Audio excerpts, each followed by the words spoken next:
ನಮಸ್ತೆ ವೀಕ್ಷಕರೇ ನಾನಿವತ್ತು ಹಾಸ್ಯ ಧಾರಾವಾಹಿಯ ಭಾಗ 2ನ್ನು ಹೇಳೋದಕ್ಕೆ ಅಂತ ಬಂದಿದ್ದೀನಿ. ಬನ್ನಿ ವೀಕ್ಷಕರೇ. ಇಲ್ಲಿ ಮೀನಾ ಅವರು ಅಡುಗೆ ಮನೆಯಲ್ಲಿ ಚಪಾತಿನ ಹರಿತಾ ಇರ್ತಾರೆ. ಆಗ ಇಲ್ಲಿ ಬರ್ತಾ ಇದ್ದಾನೆ ಸೂರ್ಯ. ಅವಳು ತುಂಬ ಸುಸ್ತಾಗಿರುತ್ತೆ, ಅವಳಿಗೂ ಕೂಡ ಕೈ ಕಾಲು ನೋವು ಆಗ್ತಾ ಇರುತ್ತೆ. ಆಗ ಬಂದು ಸೂರ್ಯ, ಯಾಕೆ ಇಷ್ಟೊಂದು ಕಷ್ಟಪಟ್ಟು ಯಾರಿಗೆ ಹರಿತಾ ಇದೆಯಾ, ಎಲ್ಲರೂ ಕೂಡ ಊಟ ಆಯಿತು ತಾನೆ ಅಂತೇಳಿ ಹೇಳ್ತಿರ್ತಾರೆ. ಆಗ ಬಾಕ್ಸ್ ತೆಗೆದು ನೋಡ್ತಾನೆ, ಇನ್ನೂ ಕೂಡ ತುಂಬ ಚಪಾತಿಗಳಿರ್ತವೆ. ಯಾರಿಗೆ ಮಾಡ್ತಿದ್ಯಾ ಇದನ್ನೆಲ್ಲ ಅಂತೇಳಿ ಕೇಳ್ತಿರ್ತಾರೆ. ಶ್ರುತಿಗೆ ಮತ್ತು ರವಿಗೆ ಚಪಾತಿ ಆಲೂ ಪಲ್ಯ ಅಂದರೆ ತುಂಬ ಇಷ್ಟ. ಅವರು ಫೋನ್ ಮಾಡಿ ಹೇಳಿದರು, ಅದಕ್ಕೋಸ್ಕರ ಹರಿತಾ ಇದ್ದೀನಿ ಅಂತ ಹೇಳ್ತಿರ್ತಾರೆ.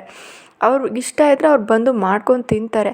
ಹಾಗಂತೇಳಿ ನೀನೆಲ್ಲ ಇಷ್ಟೊಂದು ಕಷ್ಟಪಟ್ಟು ಮಾಡಬೇಕಾ ಏನು ಹೇಳು ಅಂತೇಳಿ ಕೇಳ್ತಿರ್ತಾರೆ.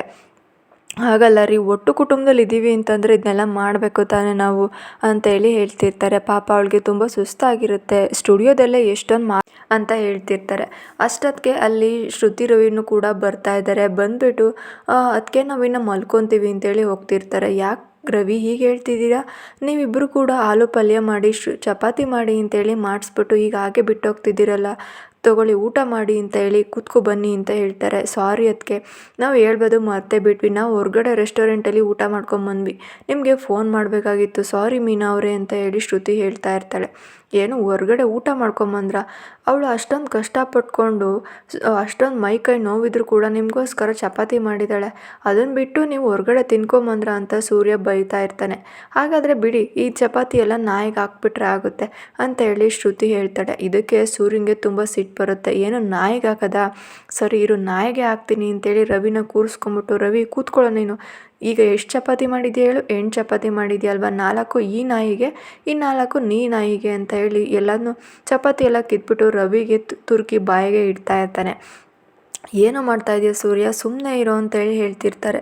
ಇನ್ನೇನು ಮಾಡೋದಕ್ಕಾಗುತ್ತೆ, ನನ್ನ ಹೆಂಡ್ತಿ ಅಷ್ಟೊಂದು ಕಷ್ಟಪಟ್ಟು ಕೆಲಸ ಮಾಡಿದ್ರೆ ನೀವಿಬ್ಬರು ಕೂಡ ಹೊರಗಡೆ ತಿಂದು ಬಂದಿದ್ದೀರಾ, ಹಾಗನ್ನೋರು ಅವಳನ್ನ ಯಾಕೆ ನೀವು ಮಾಡಿ ಅಂತ ಹೇಳಬೇಕಾಗಿತ್ತು, ಅವಳಿಗೆ ನೀವು ಯಾಕೆ ಹೇಳಬೇಕಾಗಿತ್ತು ಅಂತೇಳಿ ಸೂರ್ಯ ಹೇಳ್ತಿರ್ತಾರೆ. ನೋಡ್ಕಂದ, ಏನೋ ಆಗಿದ್ದಾಗೋಯ್ತು, ಒಂದೊಂದು ಸಲ ಈ ಥರ ಅತಾಚುರ್ಯ ನಡೀತಾ ಇರುತ್ತೆ. ಪಾಪ ಅವರು ಹೊರಗಡೆ ಊಟ ಮಾಡ್ಕೊಂಬಂದಿದ್ದಾರೆ, ಏನು ಮಾಡೋದಕ್ಕಾಗುತ್ತೆ ಬಿಡು ಅಂತೇಳಿ ಹೇಳ್ತಿರ್ತಾರೆ.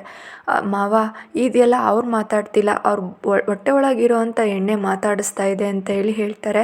ಶ್ರುತಿ, ಏನು ಕಂದ ಇವತ್ತು ಕೂಡ ಕುಡ್ಕೊಂಬಂದಿದ್ಯಾ ನೀನು ಅಂತ ಹೇಳಿ ಹತ್ರ ಹೋಗ್ತಾರೆ. ಆವಾಗ ಇಲ್ಲಪ್ಪ ಹಾಗೆಲ್ಲ ಮಾಡಿಲ್ಲ ಅಂತೇಳಿ ಹೇಳ್ತಿರ್ತಾರೆ. ಆಗ ಸ್ಮೆಲ್ ಬರ್ತಾ ಇರುತ್ತೆ. ಹೌದು ಮಾವ, ಆ ವಾಸನೆ ಇಲ್ಲಿನ ತನಕನೂ ಕೂಡ ಬರ್ತಾ ಇದೆ, ಕುಡಿದು ಎಷ್ಟು ರಂಪಾಟ ಮಾಡ್ತಾನೆ ಈ ಸೂರ್ಯ ಅಂತೇಳಿ ಶ್ರುತಿ ಹೇಳ್ತಿರ್ತಾರೆ. ನೋಡು, ನಿನಗಿಷ್ಟ ಬಂದಿದ್ದನ್ನ ನೀವು ತಿನ್ಕೊಂಬರ್ತೀರ ಅಂದರೆ ನನ್ನ ಹೆಂಡ್ತಿಗೆ ಯಾಕೆ ಹೇಳ್ಬೇಕಾಗಿತ್ತು ಅಂತ ಹೇಳಿ ಶ್ರುತಿಗೆ ಬೈತಾ ಇರ್ತಾರೆ. ಸರಿ ಕಂದ, ಈಗೆಲ್ಲ ಆಗಿದ್ದಾಗೋಯ್ತು, ನೀನು ಈ ಥರ ಕುಡ್ಕೊಂಬಂದು ರಂಪಾಟ ಎಲ್ಲ ಮಾಡಬಾರ್ದು, ಸರಿ ಗೊತ್ತಾಯ್ತಾ, ಈಗೆಲ್ಲ ಮಾಡಬಾರ್ದು ಅಂತ ಹೇಳ್ತಿರ್ತಾರೆ. ಮನೋಜ ಕೂಡ ಬೈತಾ ಇರ್ತಾನೆ.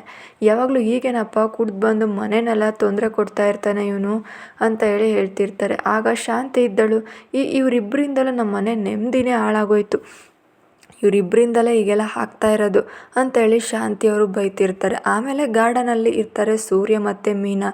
ನೋಡ್ರಿ, ನಿಮ್ಮಿಂದ ಎಷ್ಟೊಂದೆಲ್ಲ ಅವಮಾನ ಆಗ್ತಾಯಿದೆ, ಎಲ್ರಿಗೂ ಕೂಡ ಎಷ್ಟೊಂದು ತೊಂದರೆ ಆಗ್ತಿದೆ ಅಂತ ಹೇಳಿ ಹೇಳ್ತಿರ್ತಾರೆ. ನೀನು ಸುಮ್ಮನೆ ಇರೆ, ನಿನ್ನೆಲ್ಲ ಅವರೆಲ್ಲ ಮನೆ ಕೆಲಸದವ್ರು ಮಾಡ್ಕೊಂಡಿದ್ದಾರೆ, ಎಲ್ರಿಗೂ ಕೂಡ ಮಾಡಿ ಆಗ್ತಾಯಿದೆಯಾ, ನೀನೇ ತಪ್ಪು ಮಾಡ್ತಾ ಇದೆಯಾ ಅಂತ ಸೂರ್ಯ ಹೇಳ್ತಿರ್ತಾರೆ. ನೋಡಿ, ನನಗೆ ಅವ್ರಿಗೆ ಮಾಡಾಕಿದ್ದರಿಂದ ನನಗೆ ಮೈ ಕೈ ನೋವಾಗ್ತಿಲ್ಲ, ಅವರು ಯಾವತ್ತ ನೀನು ಕುಡ್ಕೊಂಬಂದಿದ್ಯಾ ಅಂತೇಳಿ ನನ್ನ ಮುಂದೆ ನಿಮಗೆ ಅವಮಾನ ಮಾಡಿದ್ರು, ಆವಾಗ ಆದಷ್ಟು ನೋವು ಬೇರೆ ಯಾವಾಗಲೂ ಕೂಡ ಆಗಲಿಲ್ಲ. ಈಗೆಲ್ಲ ಮಾರಬಾರ್ದು ರೀ. ಎಲ್ಲದು ಒಂದು ಪ್ರಪಂಚದಲ್ಲಿ ಯಾರಿಗಾದ್ರೂ ಒಂದು ಹೆಣ್ಣಿಗೆ ಮಾನಭಂಗ ಆದಾಗ ಎಲ್ಲರೂ ಕೂಡ ಬತ್ತಿ ಇಟ್ಟು ಅವ್ರಿಗೆ ಪ್ರಾರ್ಥನೆಯನ್ನು ಸಲ್ಲಿಸ್ತಾರೆ. ಆದರೆ ಮನೆಯಲ್ಲಿ ಎಷ್ಟೋ ಮನೆ ಹೆಣ್ಮಕ್ಳಲ್ಲಿ ಗಂಡ ಕುಡ್ಕೊಂಬಂದು ಹೊಡೆದ್ರು ಬಡಿದ್ರು ಕೂಡ ಮಾತಾಡೋದಿಲ್ಲ. ಯಾಕಂದರೆ ಅವನು ಒಂದಲ್ಲ ಒಂದಿನ ಬದಲಾಗ್ತಾನೆ ಅನ್ನೋ ನಂಬಿಕೆಯಿಂದ. ನೀವೀಗೆಲ್ಲ ಮಾಡಿದ್ರೆ ನಿಮ್ಮ ಜೊತೆ ನನ್ನ ಮರ್ಯಾದೆನೂ ಕೂಡ ಹೋಗ್ತಾ ಇದೆ. ನಾನು ಕೂಡ ಈ ಮನೆಯಲ್ಲಿ ಬಂದಿದ್ದೀನಿ, ಆದರೆ ನೀವು ಬದಲಾಗಬೇಕು ರೀ ಅಂತೇಳಿ ಹೇಳ್ತಿರ್ತಾರೆ. ಆಗಲ್ಲಮ್ಮ, ಸ್ವಲ್ಪ ತೊಗೊಂಡೆ ಅಷ್ಟೇ ಅಂತೇಳಿ ಹೇಳ್ತಿರ್ತಾರೆ. ಅಮೃತ, ಇದೇನು ಅಮೃತನ ಸ್ವಲ್ಪ ತಗೊಂಡ್ರೆ ಅಂತ ಅಂದರೆ ಇದು ವಿಷಕ್ಕೆ ಸಮಾನ ರೀ, ವಿಷಕ್ಕೆ ಎಷ್ಟೇ ಅಮೃತ ಹಾಕಿದ್ರೂ ಅದು ವಿಷನೇ ಆಗುತ್ತೆ ಹೊರತು ಅಮೃತ ಆಗಲ್ಲ ಅಂತ ಹೇಳಿ ಹೇಳ್ತಾ ಇರ್ತಾರೆ. ಇನ್ನು ಈ ಕಡೆ ಬೆಳಗಾಗುತ್ತೆ, ಎಲ್ಲರೂ ಕೂಡ ಕೂತ್ಕೊಂಡಿರ್ತಾರೆ.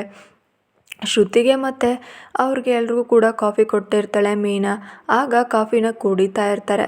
ಆಗ ಶ್ರುತಿ ಇದ್ದಳು, ಬಾ ಮೀನಾ ಅವರೇ, ನೀವು ಕುಡಿಯೋಣ ಕಾಫಿನ, ಬನ್ನಿ ಕೂತ್ಕೊಳ್ಳಿ ಅಂತ ಹೇಳಿ ಹೇಳ್ತಿರ್ತಾರೆ. ನನಗೆ ತುಂಬ ಕೆಲಸ ಇದೆ ಒಳಗೆ ಅಂತ ಹೇಳಿದ್ರು ಕೂಡ ಮೀನಾ ಎಲ್ಲರೂ ಕೂಡ ಕೂತ್ಕೊಂಡು ಕಾಫಿನ ಕುಡಿತಾ ಇರ್ತಾರೆ. ಮೀನಾ ಮತ್ತು ಇಲ್ಲಿ ಮನೋಜನ ಹೆಂಡ್ತಿ ಮಾತಾಡ್ಕೊತಾ ಇರ್ತಾರೆ. ಮೀನಾ ನೋಡಿದ್ರೆ ಎಷ್ಟು ಒಳ್ಳೆಯವರು, ಆದರೆ ಸೂರ್ಯ ಇಂಥ ಹೆಂಡ್ತಿ ಪಡಿಬೇಕಾಗಿದೆ, ಸೂರ್ಯನಿಗೆ ಈ ಥರ ಹೆಂಡ್ತಿ ಪಡ್ಕೊಂಡಿದ್ದಾರಲ್ಲ ಅಂತ ಹೇಳಿ ಸೂರ್ಯನ ಬೈಕೊತಾ ಇರ್ತಾರೆ. ಹೋಲಿ ಬಿಡಿ ಪಾಪ, ಕೇಳಿಸ್ಕೊಂಡ್ರೆ ಬೇಜಾರು ಮಾಡ್ಕೊತಾಳೆ ಅಂತ ಹೇಳ್ತಾ ಇರ್ತಾರೆ.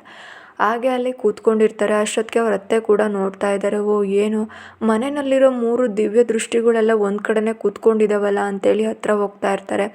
ಏನೇ ಮೀನಾ ಈಗ ಕೂತ್ಕೊಂಡಿದೆಯಲ್ಲ, ನನಗೆ ಕಾಫಿ ಮಾಡ್ಕೊಂಬಿಡು ಹೋಗು ಅಂತೇಳಿ ಹೇಳ್ತಾರೆ.